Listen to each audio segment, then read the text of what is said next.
आप में से बहुत सारे बच्चे क्वेश्चन प्रैक्टिस के लिए परेशान हो रहे थे, तो अब आप लोगों को परेशान होने की भी बिल्कुल ज़रूरत नहीं है, क्योंकि टेस्ट प्रेप ने आपके लिए लाया है 10 practice set of question papers की पूरी एक बुक, जिसमें आपको सीनेट के पैटर्न पर आपको 10 क्वेश्चन पेपर्स की एक पूरी बुक प्रोवाइड की गई है, जहाँ पे टोटल 200 क्वेश्चन होते हैं, जैसे आपकी सीनेट के एग्जाम में पूछा जाता है, जहाँ से आप क्वेश्चंस की प्रैक्टिस करके अपनी प्रिपरेशन को और भी इम्प्रूव कर सकते हैं। इस क्वेश्चन पेपर को सीनेट के सिलेबस और पैटर्न को ध्यान में रखते हुए डिज़ाइन किया गया है, और हर क्वेश्चन पेपर के लास्ट में आपको उसकी आंसर की प्रोवाइड की गई है। साथ ही साथ आपको उसकी जो रिलेवेंट थियरी है उसको भी आपको दिया गया है, जहाँ से अगर कोई आपका जैसे क्वेश्चन गलत होता है तो आप जाके उसके कॉन्सेप्ट को फिर से आप रिवाइज़ कर सकते हो। उसके लिए फिर आपको कई सारे बुक को रेफ़र करने की कोई ज़रूरत नहीं है। और साथ ही साथ इसमें जो नर्सिंग एप्टीट्यूड का है क्वेश्चंस हैं वो लेटेस्ट पैटर्न पे दिए गए हैं, और लास्ट में आपको एमआर शीट प्रोवाइड की गई है, जहाँ से आप क्वेश्चंस को कैसे फिल करते हैं और भी चीज़ें कैसे आपको डाटा फिल किया जाता है आपके एग्ज़ाम में, तो आप वो जाके आप वहाँ से कर सकते हो। इस बुक की जो लिंक है उसको मैं अपने डिस्क्रिप्शन बॉक्स में डालूंगा, आप वहाँ से जाके इस बुक को आप बाई कर सकते हो। यह बुक जो है फ्लिपकार्ट, अमेज़ॉन और टेस्ट प्रेप की वेबसाइट पे अवेलेबल है। Hey everyone, welcome on my YouTube channel. I Shivam Upadhyay, student of King George Medical University Lucknow.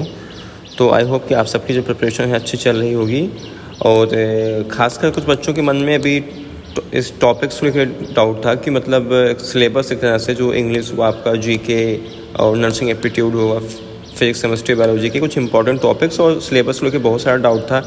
तो बहुत कमेंट्स आ रहे थे आप लोगों के, और इसका पिछला जो मैंने वीडियो अपलोड किया था वो जीके के इंपॉर्टेंट टॉपिक्स के ऊपर था कि जीके में क्वेश्चन कहाँ से होते हैं।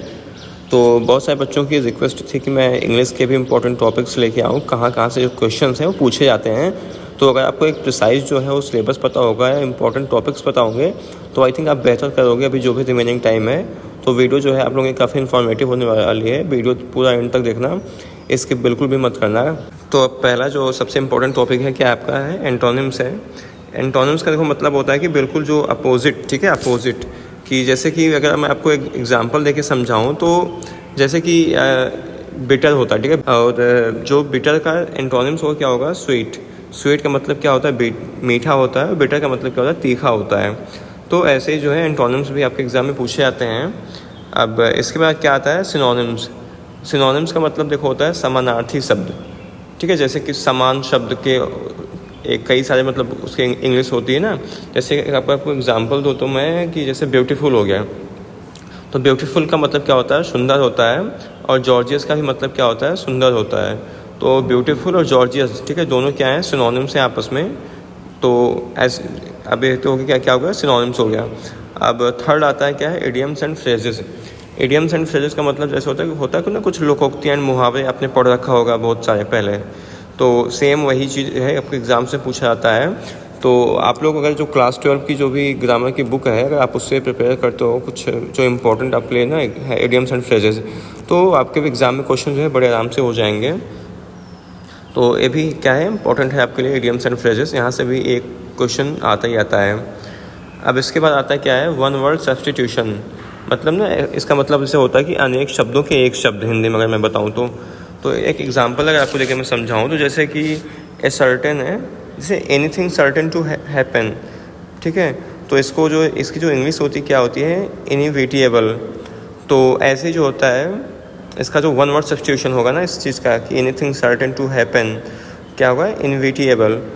तो ऐसे जो ऐसे आपसे वन वर्ड सब्स्टिट्यूशन पूछा जाता है, तो इसके जो क्वेश्चन होते हैं एक दो क्वेश्चन आपसे एग्ज़ाम में आपके आ जाते हैं। अब फिफ्थ जो है सबसे जो इम्पोर्टेंट टॉपिक है आपके लिए क्या है, फिल इन द ब्लैंक्स में आपसे फिल करने को क्वेश्चन आता है। जैसे आपसे कुछ एक लाइन लिखी जाएगी, बीच में एक जगह खाली होगी, तो वहाँ पे आपको बेसिकली जो है आर्टिकल्स, उसमें आपको क्या क्या जैसे पूछा जा सकता है मैं बताऊँ तो आपसे देखिए उसमें आर्टिकल्स पूछा जा सकता है, और आर्टिकल्स सबसे मोस्ट इंपॉर्टेंट है, ठीक है, सबसे इंपॉर्टेंट आर्टिकल्स मतलब अपने पढ़ा होगा ना, जैसे द हो गया, ए हो गया, एन हो गया, तो ये सब क्या है, आर्टिकल्स हैं।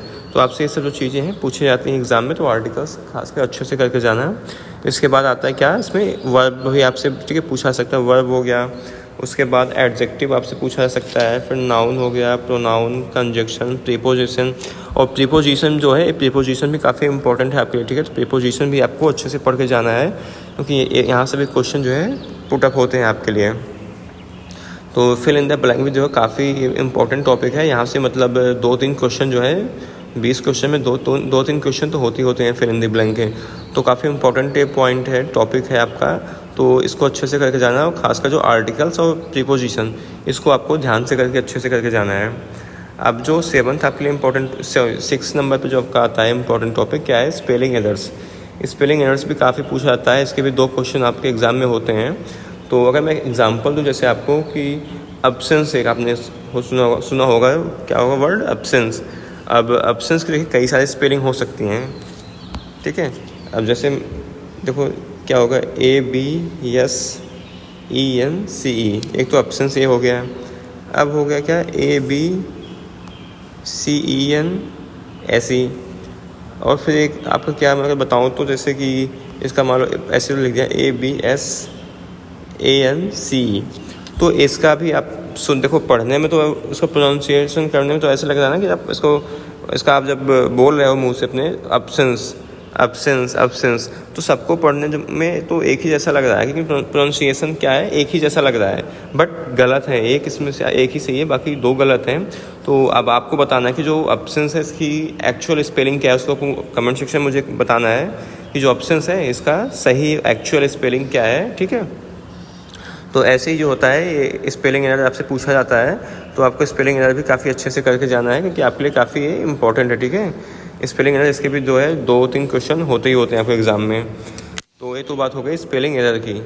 अब इसके बाद आता है क्या है, सेंटेंस में ऐसे आपसे ना सेंटेंस या फिर इम्प्रूवमेंट है ना, अरेंजमेंट आप कर सकते हो कि जैसे उल्टा ABCD करके दिया रहेगा, ठीक है। तो आपको ABCD ऐसे करके उसको क्या होगा, अरेंज करना होगा। तो जैसे एग्जांपल दूँ तो यहाँ पर देखो मान लो A में दिया गया है इट इज़ फिर B क्या है 9:45, फिर C में क्या है बाई माई क्या है वाटर, और उसके बाद नो एरर। ABCD ऐसे है, तो अब इसमें से आपको बताना है कि मतलब एरर जो है कहाँ पे है। तो ऐसे ही आपसे जो है अरेंजमेंट के तरह आपसे पूछा वैसे आपसे मतलब सिंपल नहीं ऐसे सेंटेंस पूछ लेगा कुछ भी ऐसे, उसको मतलब ABCD करके रहेगा, उसमें फिर आपको बताना होगा कहाँ पे जो एरर है, ठीक है। तो ऐसे जो क्वेश्चन आपसे पूछा जाता है। अब नंबर 8 पे आता है क्या है, active voice and passive voice. तो आपसे वॉइस भी पूछा जाता है एग्ज़ाम में। तो जैसे मैं आपको एग्जांपल दूं तो जैसे है कि मान लो एग्जांपल आप लो कि my mother written a novel, ठीक है।